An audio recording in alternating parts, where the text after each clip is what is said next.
Dear students, அன்பு மாணவர்களே, ரத்னா கல்வி நிலையத்தின் சார்பில் உங்கள் யாவரையும் வாழ்த்துகிறேன். ஆங்கிலம் வாசித்தல் பயிற்சி 15ஆம் பாடம். இந்த பாடத்தில் தமிழ் எழுத்துக்களுக்கு இணையான ஆங்கில எழுத்துக்கள் எவை, அதே உச்சரிப்பு கொண்ட ஆங்கில எழுத்துக்கள் எவை என்று பார்க்க போகிறோம். தமிழ் எழுத்து 247 எழுத்துக்கள். அது மாத்திரமல்ல, வடமொழி எழுத்துக்கள், அதாவது ச, ஷ, ஹ போன்ற எழுத்துக்கள், அவற்றுக்கு இணையான ஆங்கில எழுத்துக்கள் எவை என்பதை நாம் பார்க்க போகிறோம். இது பல நேரங்களில் நமக்கு பயனுள்ளதாக இருக்கிறது. பெயர்களை எழுதுவதற்கு, நம்முடைய பெயர்களை ஆங்கிலத்தில் எழுதுவதற்கு இது பயன்படுகிறது. ஊர்களுடைய பெயர்கள், அவற்றுக்கும் இந்த விதமாக ஊர் தமிழ் பெயருள்ள ஊராக இருந்தாலும் அதற்கு ஆங்கில எழுத்துக்களிலே நாம் குறிப்பிட வேண்டியிருக்கிறது.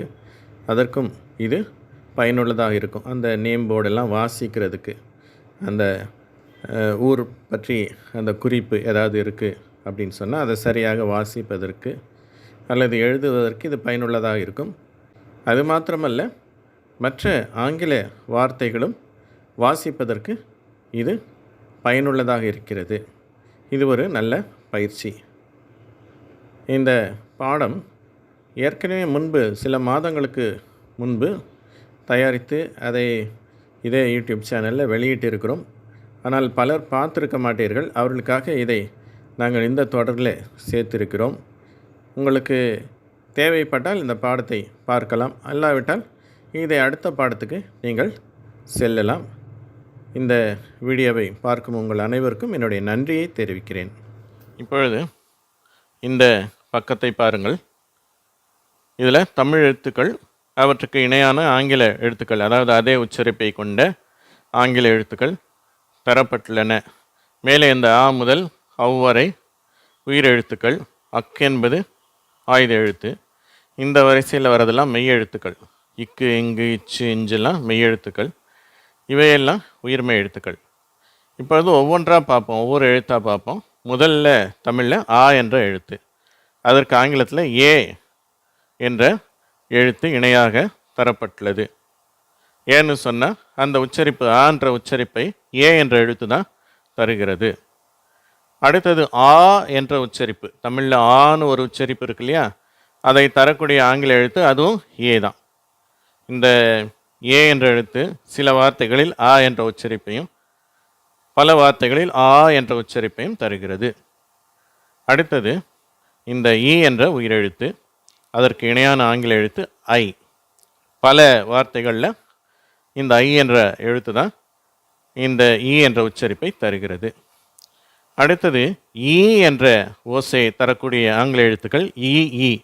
2 ஈ போட்டிருந்தால் அதற்கு உச்சரிப்பு ஈ என்று வரும். சில வார்த்தைகளில் இ, ஏ, ஈயை அடுத்து ஏ வந்திருக்கும். அது மாதிரி சில விதிவிலக்குகள் மாத்திரம் உண்டு. அடுத்தது ஊ பார்க்கலாம். ஊக்கு இணையான ஆங்கில எழுத்து யூ. ஊ என்ற ஓசை, நெடில் ஓசை, அதற்கு ஆங்கிலத்தில் 2 ஓ போடுறாங்க. அது மாதிரி சில வார்த்தைகள் உண்டு. உதாரணமாக ஊட்டி என்ற ஊரை சொல்லும் பொழுது இந்த 2 ஓ வருது. அடுத்தது ஏ என்ற உயிரெழுத்து, அதற்கு ஆங்கிலத்தில் அதுக்கு ஈ என்ற எழுத்தாலே அது குறிக்கப்படுகிறது. ஏன்னு சொன்னால் இந்த எழுத்து, ஆங்கில எழுத்து ஏ என்ற ஓசை தரும். அடுத்தது ஏ என்ற ஓசை, ஏ என்ற ஓசை தருவது ஆங்கிலத்தில் உள்ள ஏ என்ற எழுத்து. சில வார்த்தைகளில் ஏ என்ற எழுத்து தருகிறது, சில வார்த்தைகளில் ஈ என்ற எழுத்து தருகின்றது. தமிழ் பெயர்களை ஆங்கிலத்தில் மாற்றும் பொழுது பெரும்பாலும் இந்த ஏ என்ற ஓசைக்கு இந்த ஈ தான் பயன்படுத்துகிறோம். உதாரணமாக ஏகாம்பரம் அப்படின்னு ஒருத்தருடைய பெயர் இருக்குது. அந்த வார்த்தை, அந்த பெயர் ஆங்கிலத்தில் எழுதும்போது அது ஈயில் ஆரம்பிக்கும். அடுத்தது ஐ என்ற உயிரெழுத்து ஆங்கிலத்தில் 2 எழுத்துக்களால் குறிக்கப்படுகிறது. ஏ மற்றும் ஐ ரெண்டும் சேர்ந்து வரும்போது ஐ என்ற ஓசை வருகிறது. அடுத்தது ஓ என்ற ஓசை, ஓன்றது ஆங்கிலத்தில் ஓ தான். அடுத்தது ஓ என்ற நெடில் ஓசை, அதற்கும் ஓ தான்.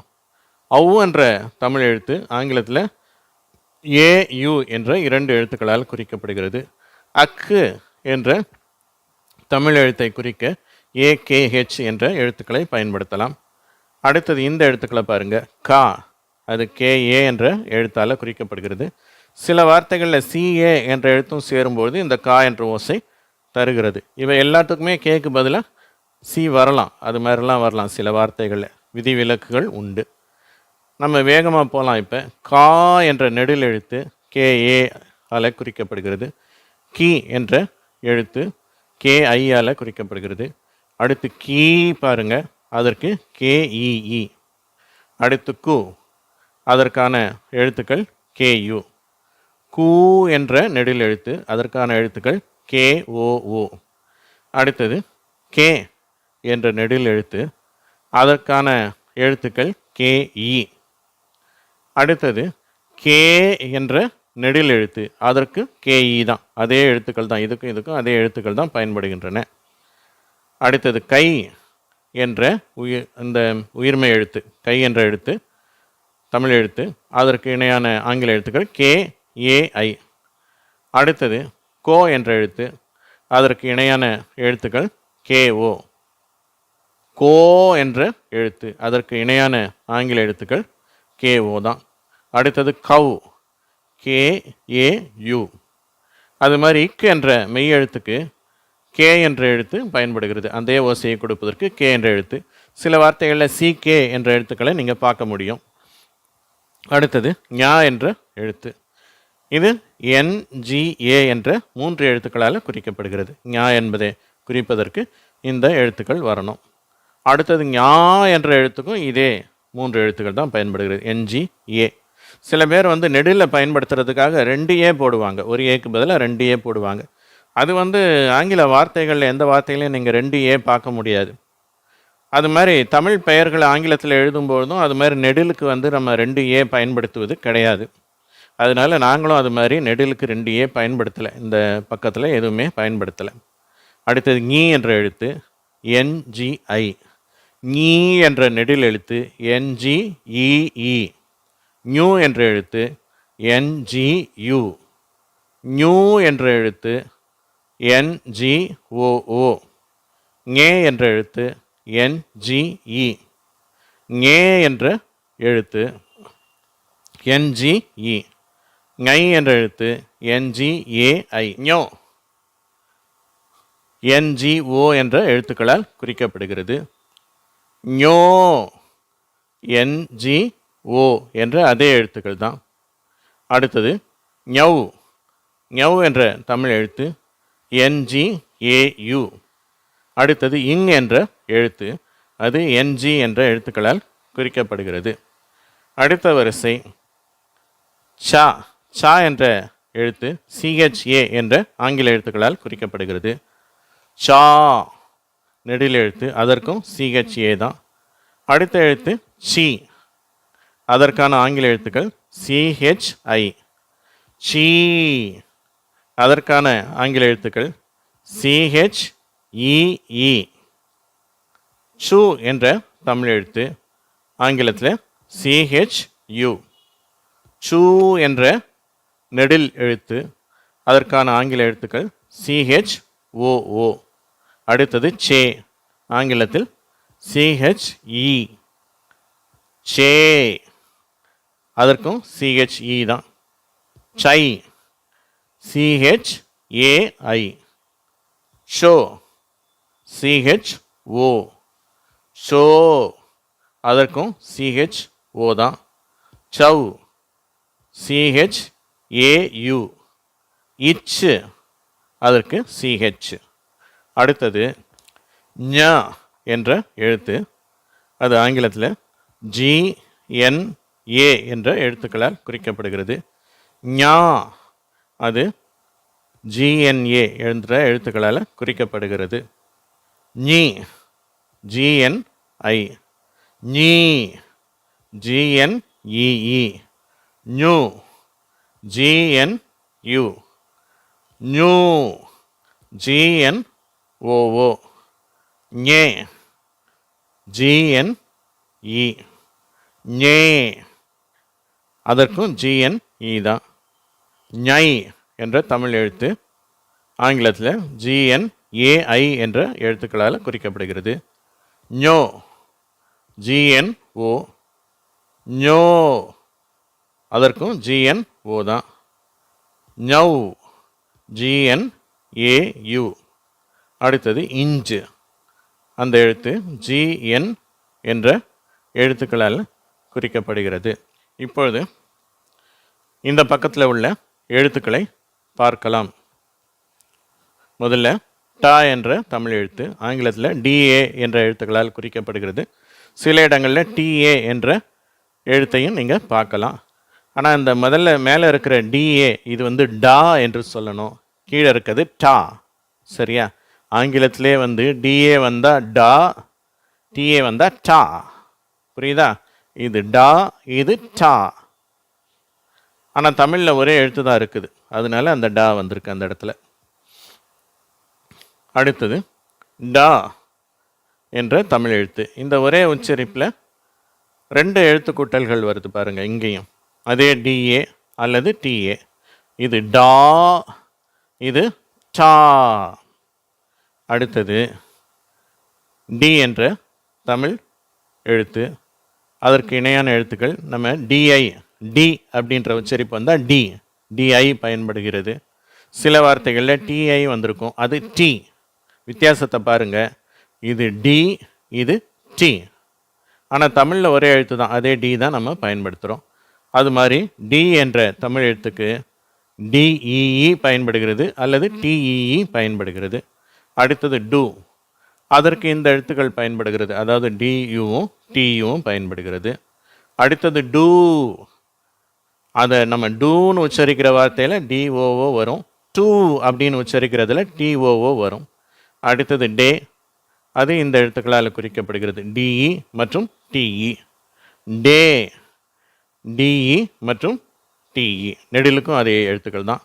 அடுத்தது டை, DAI மற்றும் TAI. அடுத்தது டோ என்ற எழுத்தை குறிக்க இந்த 2 எழுத்துக்கூட்டல்கள், ஒன்று DO, அது வந்து டோ, TO டோ அப்படிங்கிற உச்சரிப்பு. அடுத்தது டோ, அதற்கும் இதே 2 எழுத்துக்கூட்டல் தான் பயன்படுகிறது. அடுத்தது டவுக்கு DAU அல்லது TAU. அடுத்தது இட்டு, அதற்கு D அல்லது T. இது டு, இது இட்டு. ஓகேவா? தமிழில் கொஞ்சம் ஓசை வித்தியாசம் இருக்கிறனால D என்ற எழுத்து சில இடங்களில் பயன்படுகிறது, சில இடங்களில் T என்ற எழுத்து பயன்படுகிறது. இது பார்த்துக்கோங்க. இது மாதிரி ஆங்கிலத்தில் 2 வரிசை கொடுத்துருக்குறோம். அடுத்தது நா என்ற தமிழ் எழுத்து. இது NA என்ற எழுத்துக்களால் குறிக்கப்படுகிறது. நா, அதுவும் NA தான். நீ, NI. நீ, NEE. நு, NU. நூ, NOO. நே, NE. நே, அதுவும் NE தான். நை, NAI. நோ, NO. நோ, அதுவும் NO தான். நவ், NAU. இன்னு, அது வந்து N. அடுத்தது இந்த வரிசை பாருங்கள். தா, THA. தா, அதுவும் THA தான். சரியா? இதில் வந்து டீக்கு பதிலாக D பயன்படுத்தினா கொஞ்சம் உச்சரிப்பு மாறும். THAனா தா, DHAனா தா. அதே மாதிரி இங்கேயும் தா அப்படிங்கிறத வந்து நம்ம THA என்ற எழுத்தில் குறிப்பிடலாம். சில வார்த்தைகளில் இந்த எழுத்து கூட்டல்கள் வருகிறது, அது வந்து தா அப்படிங்கிற உச்சரிப்பில் வரும். DHA வந்தால் தா அப்படிங்கிற உச்சரிப்பில் வரும். அவ்வளோதான் வித்தியாசம். அடுத்தது டீக்கு நம்ம என்ன பயன்படுத்துகிறோம்? THI. THEE. தூ, THU. தூ, THOO. They, THE. They, THE, அதே எழுத்து தான். அடுத்தது தை, THAI. தோ, THO. தோ, அதற்கும் THO தான். தௌ, THOU. இத்து, அதுவும் TH, அதற்கு வந்து TH, அந்த எழுத்துக்கள் தான். இதில் நான் ஏற்கனவே சொன்னது போல் டீக்கு பதிலாக D வந்தால் கொஞ்சம் உச்சரிப்பு மாறும். சரியா? இந்த வந்து நம்ம தாத்தா தீத்தி துத்து தே தே தை தோ தோ தௌ இத்துனா இந்த டி பயன்படுத்தணும். தாதா தீதி துது தே தே தை தோ தோ தௌ து அப்படின்னா அதுக்கு டி பயன்படுத்த வேண்டும். ஓகேவா? அடுத்தது நா என்ற எழுத்து, அதற்கான ஆங்கில எழுத்துக்கள் என்ஏ. நா என்ஏ தான். நீ என்ஐ. நீ என்இஇ. நு என்யு. நூ என்ஓஓ. நே என்இ. நே என்இ தான். நை என்ஏஐ. நோ என்ஓ. நோ என்ஓ தான். நௌ என்ஏயு. இந்து அதுக்கும் என் தான். அடுத்தது பா. பா என்ற எழுத்து. இந்த பி என்ற கூட்டல்கள் இங்கே பாருங்கள், எல்லாமே பி வந்திருக்குது அல்லது எல்லாமே பி வந்திருக்குது. கொஞ்சம் உச்சரிப்பு மாறும். இதில் பிஏ பயன்படுத்தினா அது பா. பா பாபுன்றோம் இல்லையா, அது பா. இது வந்து பிஏனா பா. பாப்பா அப்படின்றோம் இல்லையா, பாப்பா. இது பாபு. பா இது பா. அது மாதிரி தான், கொஞ்சம் உச்சரிப்பு மாறும். பா பிஏ மற்றும் பிஏ. பி பிஐ மற்றும் பிஐ. இது வந்து பி, இது பி. சரியா? ஒன்னொன்னையும் நான் இப்போ வாசிக்கிறேன். இது பி அல்லது பி அப்படின்னு தமிழில் சொல்கிறோம். இது வந்து பி, இது பி. பு பு பு. பூ பூ பூ. பே பே பே. பே வே பே. பை பை பை. போ போ போ. இது போ போ போ. பௌ இதுவும் பௌ, இது பௌ. இது இப்பு, இது இப்பு இப்பு. ஓகேவா? எப்படி இங்கே டாவில் வந்து நம்ம டி பயன்படுத்தினா டா அப்படின்னு வருது, டி பயன்படுத்தினா டா அப்படின்னு வருது. இன்னொரு எழுத்து கூட பார்க்கலாம். இங்கே பாருங்கள், இது பார்த்தீங்கன்னா டி வந்து டிஐ வந்தால் டி வரும், இது வந்து டி வரும். அவ்வளோதான் வித்தியாசம். அதே மாதிரி பாக்கும் 2 விதமான எழுத்து கூட்டல்கள் நம்ம பயன்படுத்தலாம். இப்போ பாருங்கள், இந்த தமிழ் எழுத்து பாருங்கள், வரிசையாக கொடுத்துருக்கோம். மா மா me me M M May May my மோ மோ மௌ இம்மு. சரியா? இதனுடைய ஆங்கில எழுத்துக்கள் எவைன்னு பார்ப்போம். தமிழ் எழுத்து மா, ஆங்கிலத்தில் எம்ஏ, அதாவது எம்ஏ சேரும்பொழுது இந்த மா என்ற உச்சரிப்பை தருகிறது. அடுத்தது மா என்ற நெடில் எழுத்து, அதுக்கும் எம்ஏ தான் பயன்படுகிறது. அடுத்தது மீ. மீ என்ற ஓசையை தரக்கூடியது எம்ஐ. மீ எம்இஇ. மு எம்யு. மூ எம்ஓஓ. மே எம்இ. மே என்ற ஓசையை தரக்கூடியது எம்இ தான். அடுத்தது மை, அந்த உச்சரிப்பை தரக்கூடியது எம்ஏஐ. அடுத்தது மோ, அந்த உச்சரிப்பை தரக்கூடியது எம்ஓ. அடுத்தது மோ எம்ஓ. மௌ எம்ஏயு. அந்த உச்சரிப்பை தருவது எம். அடுத்தது யா Y A. Yeah Y A தான். இ ஒய் ஐ.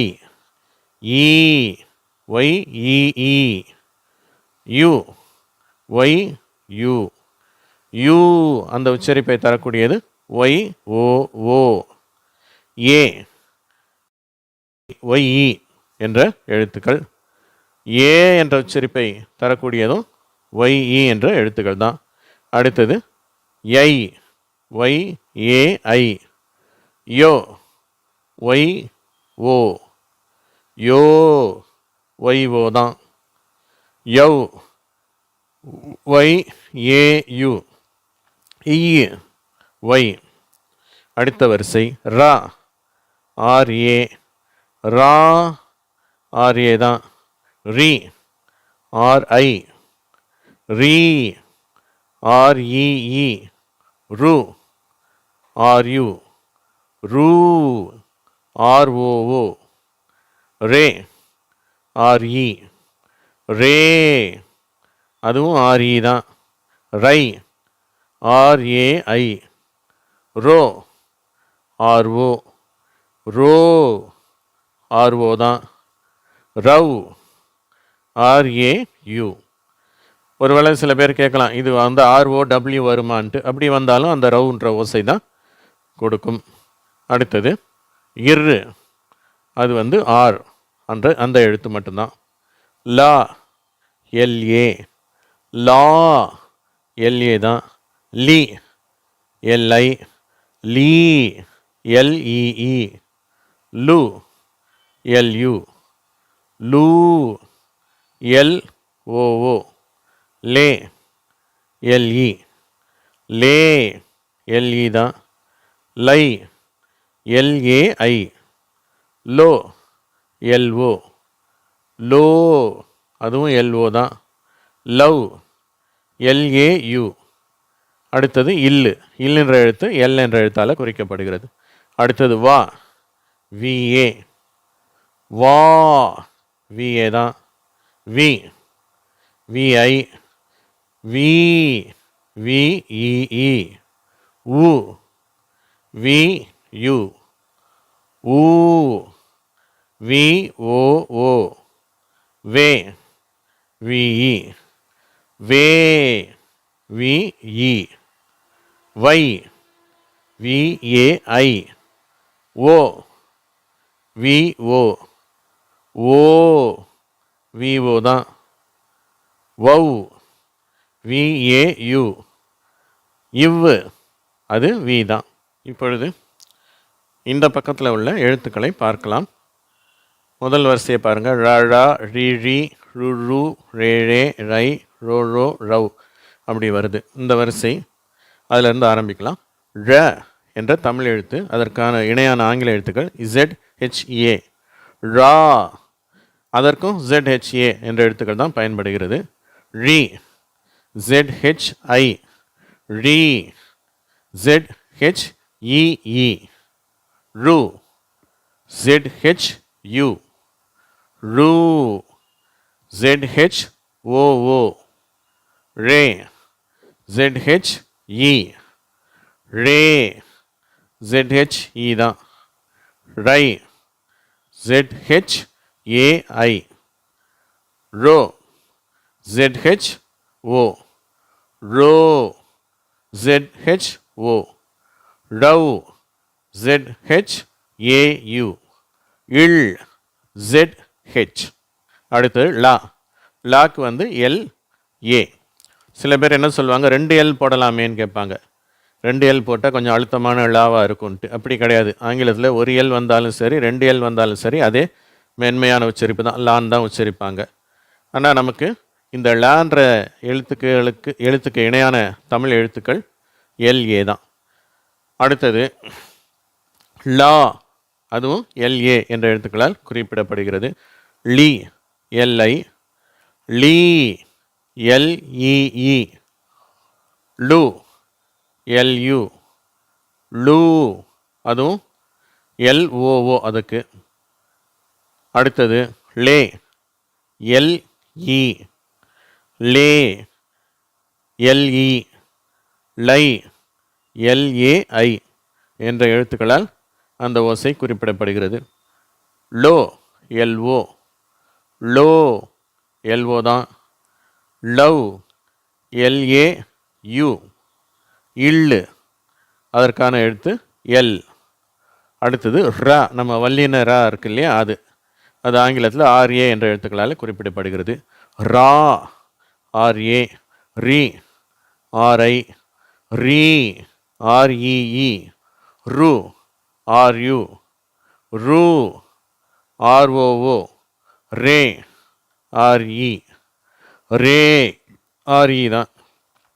ரை RAI, ரோ RO, ரோ RO தான். ரவ் RAU. அடுத்தது இரு, இது வந்து ஆர் என்ற எழுத்தால் குறிப்பிடப்படுகிறது. அடுத்து பாருங்க, நா NA என்ற எழுத்துக்களால் குறிப்பிடப்படுகிறது. நா அதுவும் NA தான். நீ NI, நீ NEE, நு NU, நூ NOO நே, NE நே, அதுவும் NE தான். நை, NAI நோ, NO நோ, அதுவும் NO தான். நவ், NAU இன்னு, இதுக்கு ஆன எழுத்து N. ஓகேவா? இந்த எழுத்துக்கள்லாம் நீங்கள் பார்த்தீங்க. தமிழில் வடமொழி எழுத்துக்கள். இப்பொழுது இந்த எழுத்துக்களுடைய அட்டவணை இந்த பக்கத்தில் கொடுத்திருக்கிறேன். இந்த வடமொழி எழுத்துக்கள் மெய்யெழுத்தாக இருக்கும் பொழுது அவை எப்படி இருக்கின்றன, தமிழ் உயிரெழுத்துக்களுடன் சேர்ந்து உயிர்மெய்யாக மாறும் பொழுது அவை எப்படி மாறுகின்றன என்பதை குறித்து இந்த அட்டவணையில் கொடுத்திருக்கிறேன்.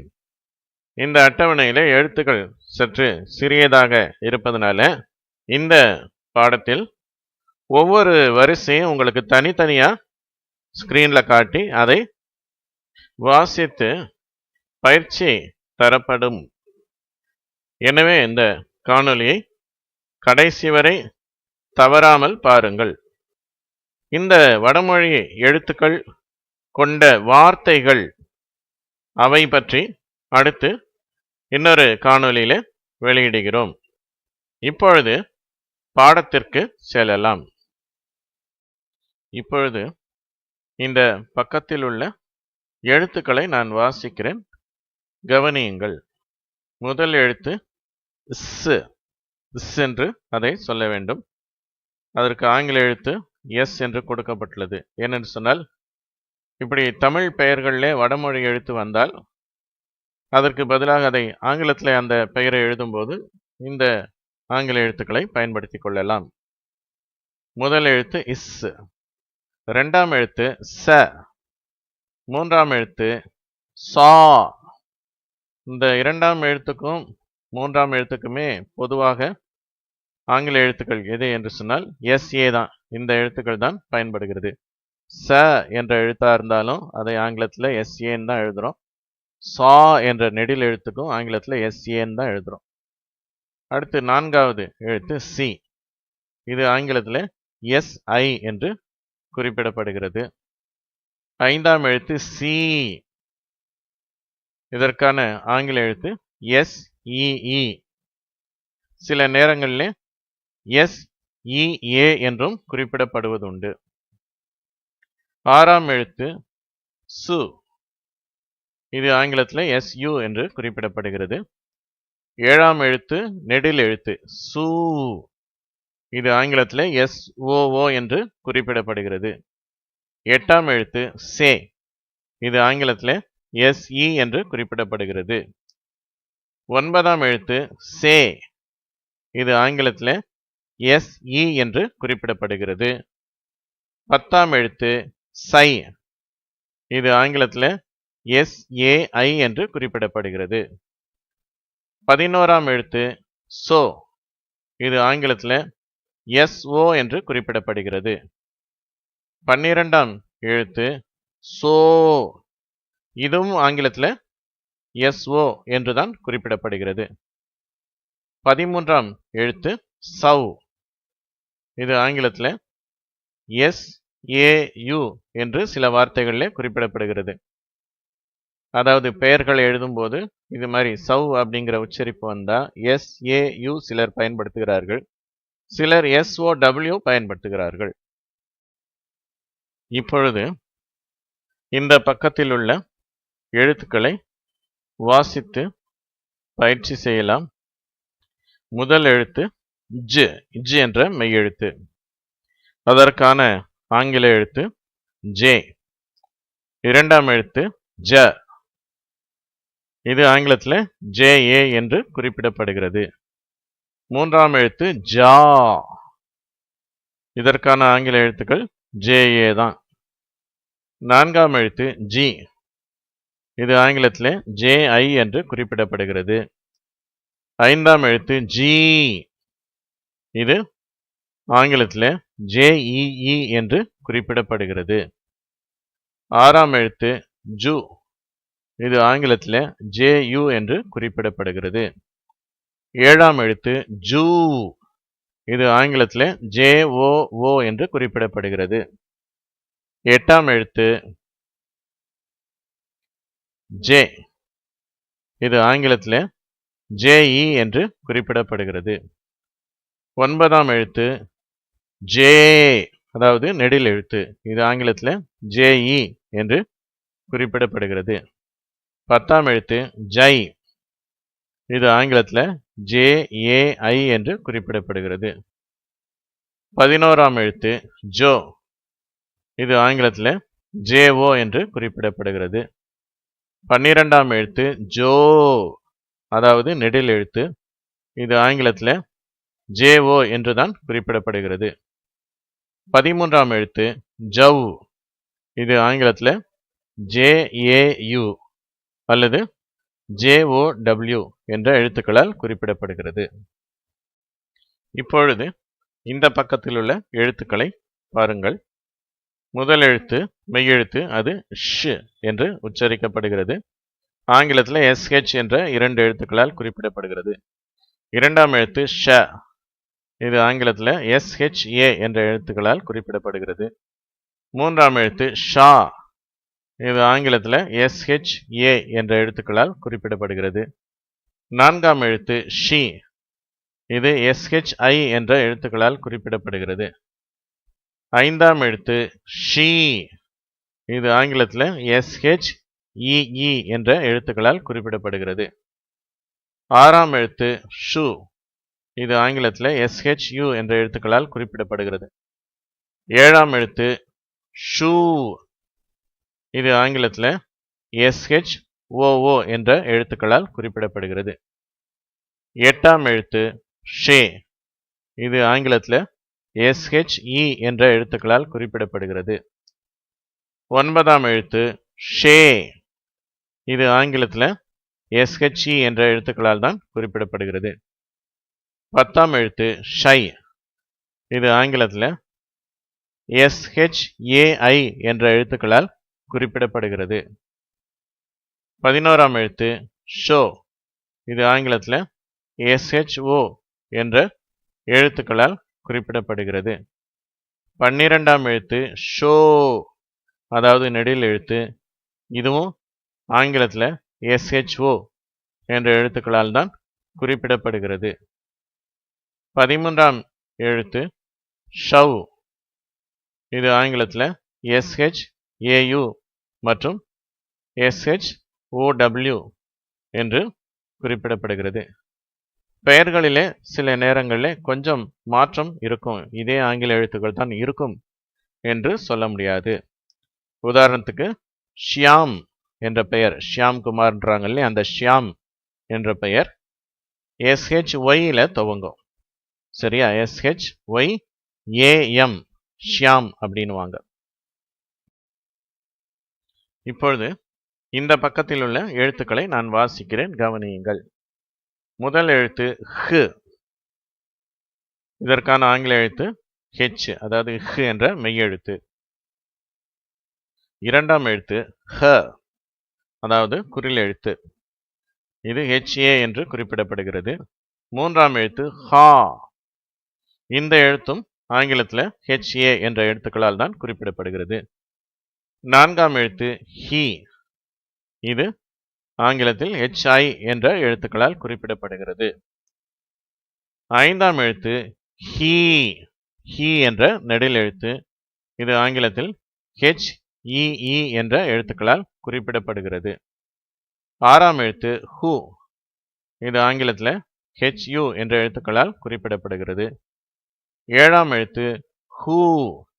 இது HOO என்ற எழுத்துக்களால் குறிப்பிடப்படுகிறது.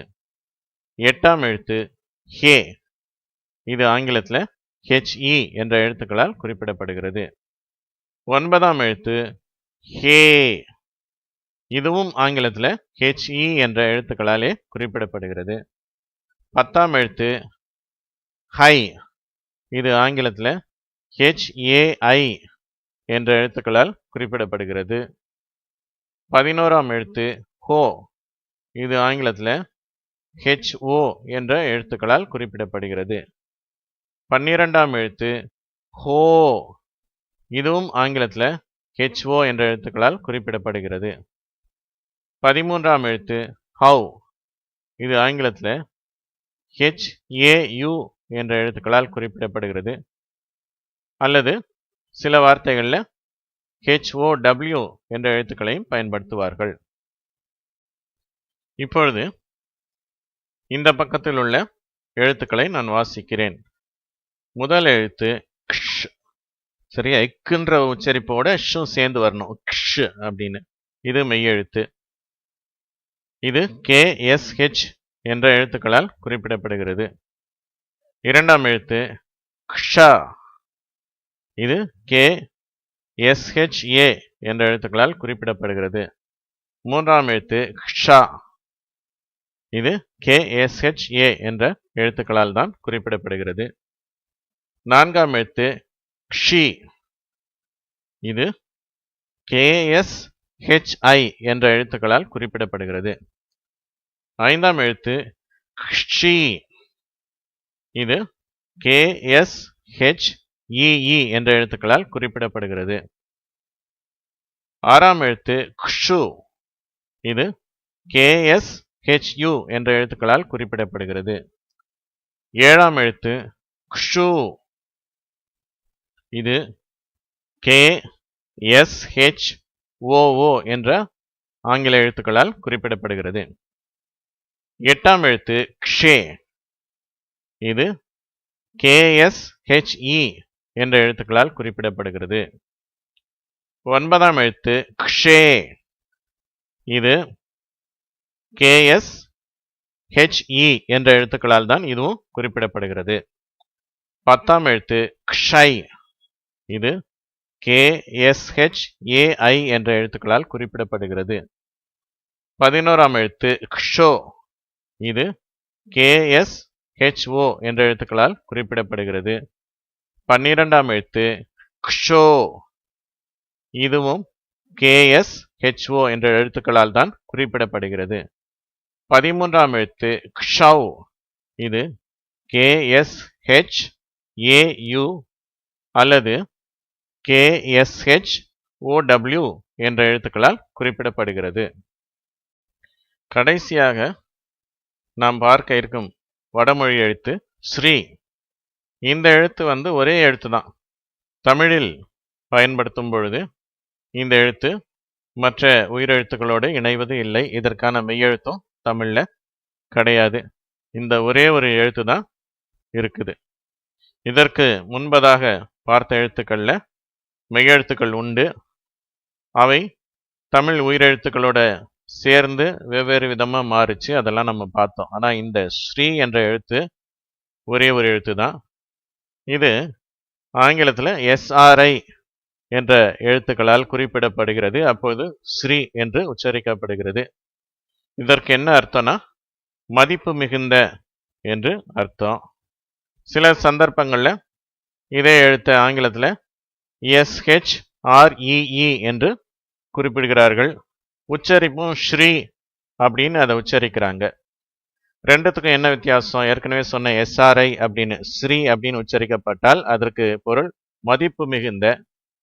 SHREE என்று உச்சரிக்கப்படும் போது, ஸ்ரீ அப்படின்னு சொல்லி உச்சரிக்கப்படும் பொழுது அது தெய்வீகமான என்ற அர்த்தத்தை தருகிறது. சரியா? இந்த எழுத்து ஸ்ரீ அப்படின்னு உச்சரிக்கப்பட்டால் மதிப்பு மிகுந்த என்று பொருள். அதாவது மனிதர்களை குறிப்பிட அது பயன்படுகிறது. ஸ்ரீ என்று உச்சரிக்கப்படும் பொழுது அது தெய்வீகமான என்ற அர்த்தத்தில் அது கூறப்படுகிறது. இப்பொழுது நாம் பார்த்த அனைத்து எழுத்துக்களும் ஒரே அட்டவணையில் கொடுக்கப்பட்டுள்ளது. இதில் இடது பக்கத்தில் இருப்பவை இந்த வடமொழி எழுத்துக்களுடைய மெய்யெழுத்துக்கள். இடது பக்கத்தில் கடைசியில் இருக்கிற அந்த வரிசை என்ன இருக்குது? இஸ் அப்படின்னு இருக்குது. அடுத்தது இஜ்ஜு, அடுத்தது இஷ், அடுத்தது இஹ், அடுத்தது க்ஷு.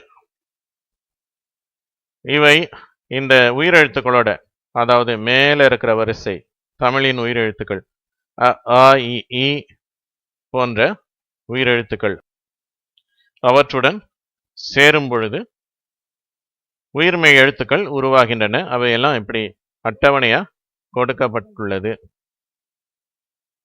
இந்த அட்டவணையை பார்த்தீங்கன்னா மேலே இருப்பவை தமிழ் உயிரெழுத்துக்கள். இப்ப ஒரு எழுத்து எப்படி உருவாகுதுன்றதை மட்டும் நான் சொல்றேன், அதை கவனிங்க. இந்த இஸ் என்ற எழுத்து மெய்யெழுத்து ஆ என்ற எழுத்தோட சேரும் பொழுது சா என்ற எழுத்தை கொடுக்கிறது. இப்படிதான் நம்ம தமிழ்ல மற்ற எழுத்துக்களையும் பார்ப்போம், உயிர்மெய் எழுத்துக்கள். இங்க நான் செய்ய போறது ஒரு காரியம்தான். நான் வரிசையாக இந்த எழுத்துக்களை வாசிக்கிறேன், நீங்களும் திருப்பி சொல்லுங்கள். மேல் வரிசை, அதாவது இந்த ஐ இ அந்த உயிரெழுத்துக்கள் அதை வாசிக்கல. இரண்டாவது வரிசையிலிருந்து நான் வாசிக்கிறேன். இஸ் வரிசை நான் இப்ப வாசிக்க போறேன், நீங்க திருப்பி சொல்லணும். இஸ், ச, சா, சி, சி, சு, சு, சே, சே, சை, சோ, சோ, சௌ. இரண்டாம் வரிசை, அதாவது இஜ் வரிசை. நான் வாசிக்கிறேன், நீங்களும் திருப்பி சொல்லுங்க. ஜ, ஜ, ஜா, ஜி, ஜி, ஜு, ஜூ, ஜே, ஜே, ஜை, ஜோ, ஜோ, ஜௌ. மூன்றாம் வரிசை இஷ் வரிசை. நான் வாசிக்கிறேன், நீங்களும் திருப்பி சொல்ல வேண்டும். இஷ், ஷ, ஷா, ஷி, ஷீ, ஷு, ஷூ, ஷே, ஷே, ஷை, ஷோ, ஷோ, ஷௌ. அடுத்த வரிசை இஹ் என்ற மெய்யெழுத்தினுடைய வரிசை. இந்த இஹ் என்ற மெய்யெழுத்து உயிரெழுத்துக்களோட சேர்ந்து நமக்கு உயிர்மெய் எழுத்துக்களையும் கொடுக்கிறது. நான் இந்த வரிசையை வாசிக்கிறேன், நீங்களும் திருப்பி சொல்ல வேண்டும். ஹ, ஹ, ஹா, ஹி, ஹீ, ஹு, ஹூ, ஹே, ஹே, ஹை, ஹோ, ஹோ, ஹௌ. அடுத்த வரிசை க்ஷ் வரிசை. இந்த வரிசையை நான் வாசிக்கிறேன், நீங்களும் திருப்பி சொல்லணும். க்ஷ், க்ஷ, க்ஷா, க்ஷி, க்ஷீ, க்ஷு, க்ஷூ, க்ஷே, க்ஷே, க்ஷை, க்ஷோ, க்ஷோ, க்ஷௌ. கடைசியாக கீழே இருக்கும் எழுத்து அது ஸ்ரீ என்று உச்சரிக்கப்படுகிறது. சில சந்தர்ப்பங்களில் ஸ்ரீ என்றும் உச்சரிக்கப்படுகிறது. இந்த பாடத்திலே தமிழ் மொழியில் வடமொழி எழுத்துக்கள் எவ்வாறு பயன்படுத்தப்படுகின்றன, அவை எவ்வாறு உச்சரிக்கப்படுகின்றன, அதற்கு இணையான ஆங்கில எழுத்துக்கள் எவை என்பதை பார்த்தோம். இந்த காணொளியை தயாரிப்பதற்கு அதிக நேரம் செலவானது. அதிக முயற்சி எடுத்து அதிக நேரத்தை செலவழித்து தான் இந்த காணொளியை தயாரித்தேன். இந்த எழுத்துக்கள் டைப் பண்ணவே அதற்கு ஒரு நாளைக்கு மேலே டைம் எடுத்தது. மற்றபடி அதை உச்சரிப்பது, விளக்கம் கொடுப்பது, இந்த மாதிரியான பணிகள் மேலும் அதற்கு ஒரு நாள் எடுத்துவிட்டது. இந்த காணொளி உங்களுக்கு உண்மையிலேயே பயனுள்ளதாக இருக்கும் என்று நான் நம்புகிறேன். இதை உங்களுடைய சக நண்பர்களுக்கும் நீங்கள் ஷேர் செய்யுங்கள். எங்களுடைய சேனலை சப்ஸ்கிரைப் செய்யுங்கள். இந்த காணொளிக்கு லைக் கொடுங்கள். உங்கள் யாவருக்கும் என்னுடைய நன்றியை தெரிவிக்கிறேன். வாழ்த்துக்கள்.